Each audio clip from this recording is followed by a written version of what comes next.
चाहत और राहत शाम के 4 बजने को थे। जनवरी माह की अलसाई धूप फैली हुई थी। स्कूल टाइम पूरा हुए भी समय हो चुका था।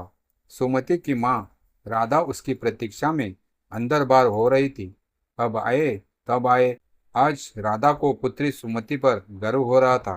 वह स्कूल व्याख्यात अंग्रेजी विषय की जो बनी थी। आज वह पहली बार अपने ही शहर के सरकारी गर्ल्स सीनियर सेकेंडरी स्कूल में ज्वाइन करने गई थी। राधा इंतजार करती चाय के साथ नाश्ते में पकोड़े भी बनाने में जुट गई।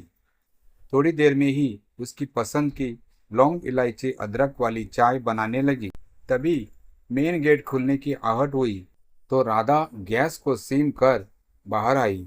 देखा सुमति ही थी।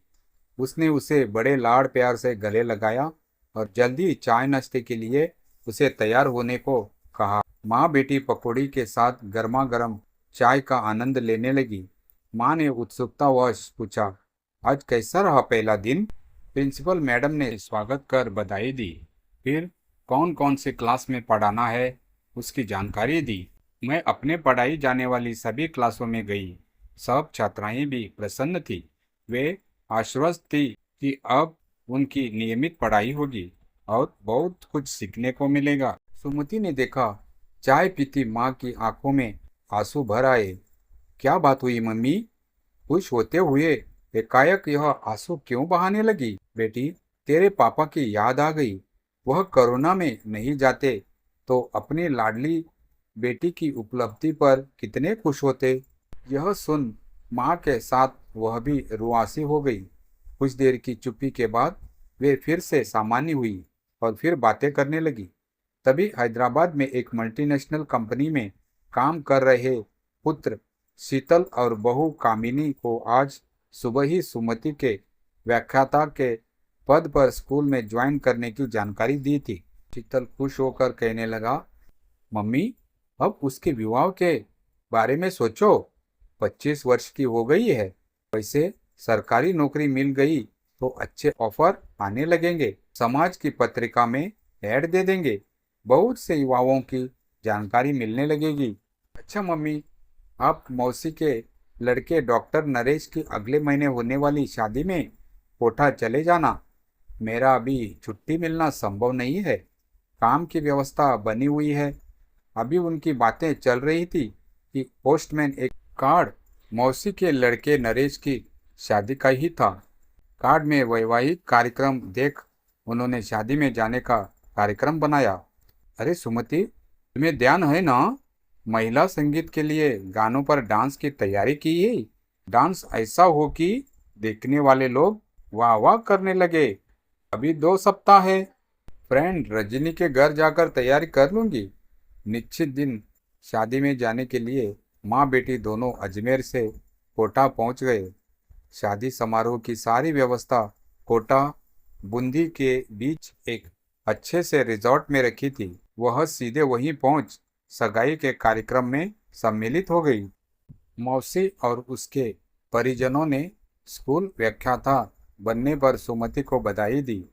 कई युवाओं की दृष्टि उसकी लंबाई और गोरे रंग वाले आकर्षक चेहरे पर जमकर रह गई। लंच के समय टेबल कुर्सी पर बैठकर भोजन व्यवस्था थी। जो जब तक आंख बचाकर आंख से उसे देख लेता, पर सुमति भी बड़ी चतुराई से अपनी चोर निगाहों से उसे देख लेती।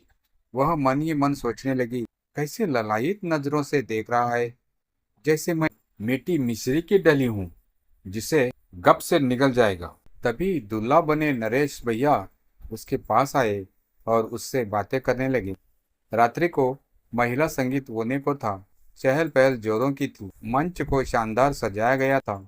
लाइटनिंग और माइक की व्यवस्था को अच्छे से सेट कर लिया था। कुछ ही देर में महिला संगीत गणपति आराधना से शुरू हुआ। फिर कई जोड़े फिल्मी गीतों पर थिरकने लगे। कई युवतियों ने भी बेहतर प्रस्तुति दी।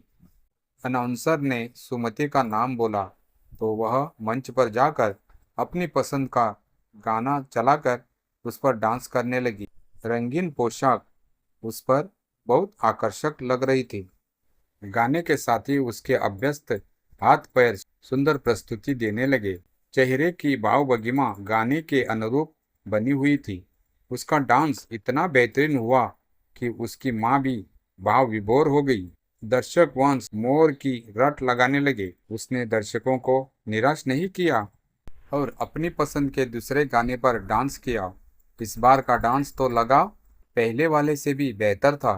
दर्शकों की प्रशंसा में तालियां बजती रही। महिला संगीत के बाद लॉन में बफे सिस्टम में खाना हुआ। सुमति भी अपनी पसंद की भोजन की प्लेट ले भीड़ से हटकर डिनर लेने लगी। तभी उसने देखा कि लंच के समय सामने बैठा युवक अपनी प्लेट लेकर उसी की ओर आ रहा है। देखो, जैसे मेरे ऊपर लट्टू ही हो रहा है। जबरदस्ती मान न मान, मैं तेरा मेहमान बनना चाह रहा है। वह भी उसे देख भीड़ के बीच पहुंच गई। माँ भी वहीं पर लगी एक कुर्सी पर बैठी खाना खा रही थी। वह भी माँ के पास ही एक कुर्सी पर बैठ गई। सुमति बिटिया, तूने बहुत अच्छा डांस किया। लोग तालियां बजाते रहे। तूने दोनों गानों पर अच्छी प्रैक्टिस की। सुमिता को इतने दिनों बाद देखने वाली मौसी भी वहां आ गई और कहने लगी, अब तो सुमिता के लिए भी लड़का तलाश कर, जल्दी इसके हाथ पीले कर दे। वह मौसी से यह बात सुन चुप हो गई। वैसे उसने भी सोचा हुआ था कोई अच्छा ऑफर आएगा तो विचार करेगी। तभी उसने देखा नरेश भैया उसी लड़के के साथ उसी की ओर आ रहे हैं। जरूर भैया का कोई निकट का होगा यह। सुमति, तुमने महिला संगीत में जान डाल दी। सभी तुम्हारी आकर्षक प्रस्तुति की प्रशंसा कर रहे थे। नरेश ने कहा, यह मेरे फ्रेंड है, डॉक्टर कमल गुप्ता। यह पास के कस्बे के हॉस्पिटल में कार्यरत है। हमने साथ ही मेडिकल की शिक्षा ली थी। हम दोनों एमडी है। यह भी तुम्हारे प्रशंसकों में से है। तुम्हें बधाई देने के लिए आए हैं। सुमति ने उसके ओर देखा और मुस्कुराते हुए धन्यवाद दिया। वे जल्दी ही वहां से चले गए। माँ ने कहा, यह लड़का डॉक्टर है और नरेश के साथ पड़ा हुआ है। यह तभी विवाह की सभी रस्म रिवाजों में दिखलाई दे रहा है। माँ ने भी कमल गुप्ता को ध्यान से देखा था। अच्छा, सुंदर युवक और फिर डॉक्टर। उसने निर्णय किया कि वह लड़के के बारे में और अधिक जानकारी नरेश से लेगी। यदि सब कुछ अनुकूल हुआ तो सुमति के साथ उसके संबंध के बारे में विचार करेगी। शादी समारोह के चलते सुमति व कमल भी कई बार एक दूसरे के सामने हुए और मुस्कुराते जाते। सुमति का सोच भी डॉक्टर कमल गुप्ता के प्रति लगाव भरा होने लगा। शादी समारोह समाप्ति के बाद सुमति और माँ राधा अजमेर लौट आई। सुमति फिर अपने स्कूल में व्यस्त रहने लगी। एक दिन नरेश और उसकी नई नवेली दुल्हन को उसके डॉक्टर मित्र कमल के घर डिनर पर बुलाया। खाने के साथ बातें भी चलती रही। कमल की माँ ने नरेश से कहा, अब तुम कमल के लिए भी कोई लड़की तलाश कर दो। वैसे कुछ रिश्ते आए भी हैं। उसमें एक महिला डॉक्टर भी है, पर इसके कुछ जंच नहीं रही। अब तुम ही देखो, समझाओ। ठीक है आंटी, कमल का रिश्ता भी जल्दी हो जाएगा। यह मेरे ऊपर छोड़ दो, मैं इस संबंध में बात करूंगा। आप तो अपने स्तर पर वैवाहिक तैयारियां करते रहें। खाने के बाद ड्राइंग रूम में नरेश और कमल बातें कर रहे थे। तभी नरेश ने उससे पूछ ही लिया, जो रिश्ते आए हैं वह उसे क्यों पसंद नहीं आ रहे हैं। कमल ने प्रत्युत्तर में बस इतना ही कहा, मेरे दिल ने उन्हें नहीं स्वीकारा। अच्छा, तो फिर किसी के साथ मन का जुड़ाव चल रहा हो तो वैसा बताओ, फिर वैसा ही प्रयास करें। नरेश की इस बात पर वह सोचने लगा और फिर मुस्कुराते हुए बोला, नरेश, मुझे तुम्हारी मौसी की लड़की सुमति पसंद है। यदि उसके साथ बात बन जाए तो अच्छा रहेगा। उसके दिल की बात सुन नरेश हंसकर रह गया। ठीक है, मैं कल ही मौसी से बात करता हूँ। वैसे एक बात कहूँ, मुझे भी उसके प्रति तुम्हारा लगाव नजर आने लगा था। नरेश ने अपनी माँ निर्मला से कमल की चाहत को लेकर मौसी की लड़की सुमति के बारे में बात की। अरे वाह, यह तो अच्छी बात है। राधा यहाँ आई तभी कह भी रही थी कि कोई योग्य लड़का हो तो बताना। सुमति की शादी भी जल्दी ही करनी है। मैं अभी बात करती हूँ। जाना पहचाना लड़का और फिर डॉक्टर, यह कोई कम बात नहीं कि उसने भी तेरी तरह किसी महिला डॉक्टर से शादी करना अपनी प्राथमिकता नहीं समझा। निर्मला ने उसी दिन शाम को अपनी बहन राधा से सुमति को लेकर डॉक्टर कमल गुप्ता के लिए बात की और यह भी बता दिया कि उन्हें ज़्यादा कुछ दहेज आदि की जरूरत भी नहीं है। यदि तुम व सुमति इस रिश्ते से सहमत हो तो जल्द जानकारी देना।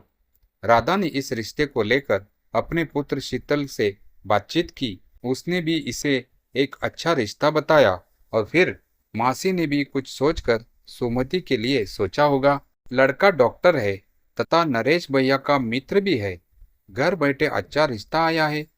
उधर सुमति से भी मौसी द्वारा बताए लड़के डॉक्टर कमल के बारे में माँ राधा ने बात की और कहा कि पुत्र शीतल की भी सहमति है।